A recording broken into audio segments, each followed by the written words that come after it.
This is an original short story from Held Stories, a living archive of quiet human encounters. Here we try to create images of moments that are complete but not finished. Held Stories, Season 1, Episode 7. He stayed where nobody asked why he was there.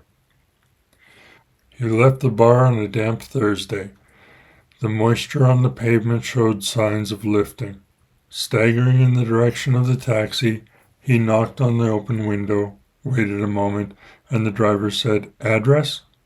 He mumbled a few words, took a sheet out of his pocket, and handed it to the driver. "All right, get in." The driver unlocked the doors. James tilted his head and watched the world go by. As he rolled up the window, his head started to spin. His stomach began to growl, and he smiled up at the driver looking back at him through the rearview mirror. Arriving home, he locked the door and headed for his bedroom where he collapsed. The next morning, sharp pains through his skull, hunger driving him into the kitchen. It was 7:30 a.m. Work started at 8. Rushing his breakfast, he took a quick shower and dressed.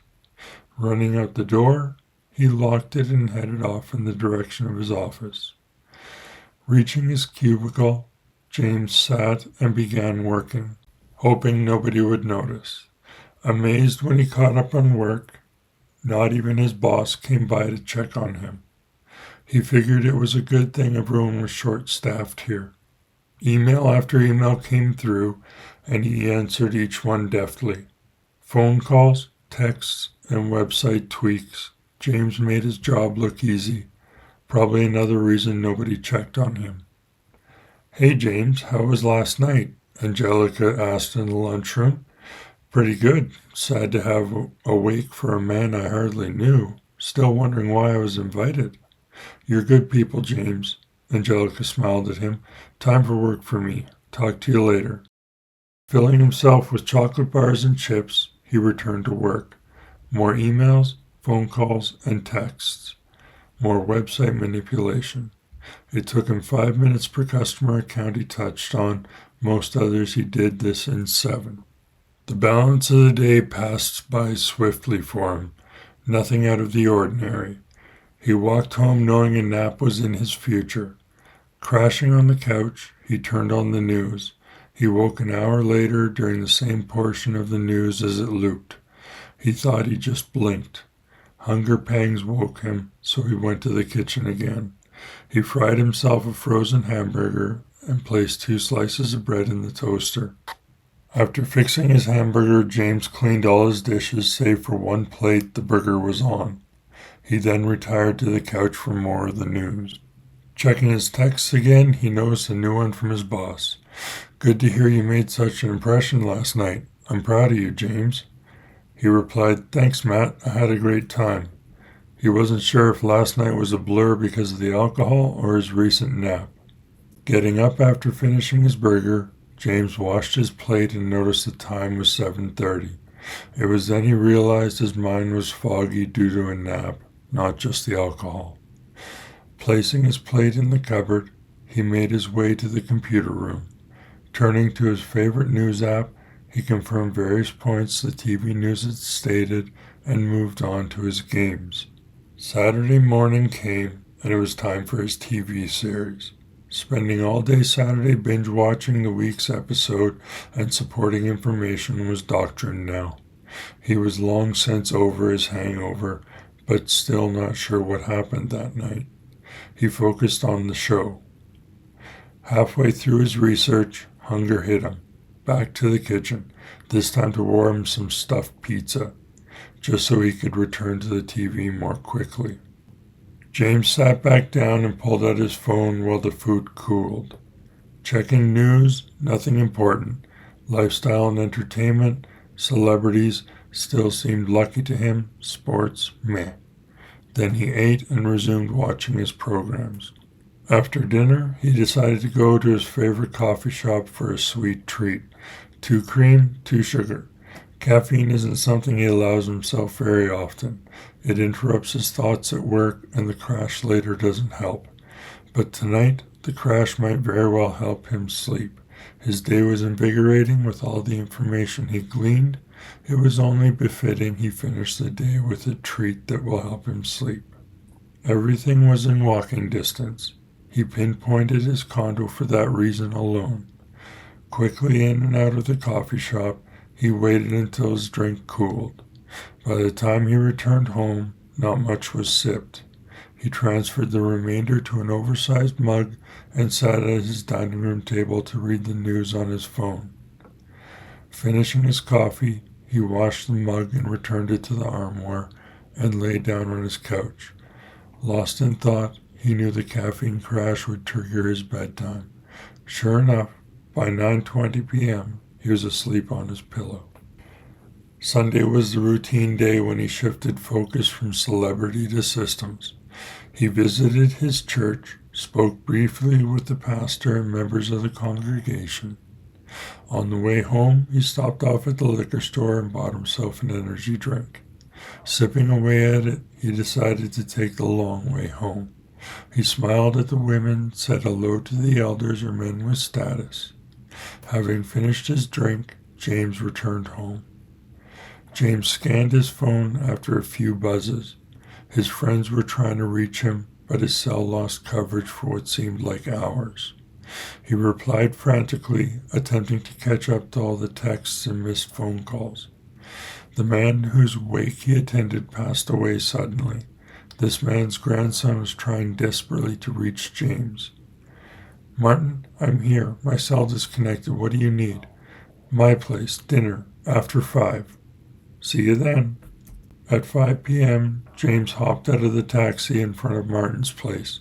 Brushing himself off and checking for defects in his clothing, James knocked on the front door.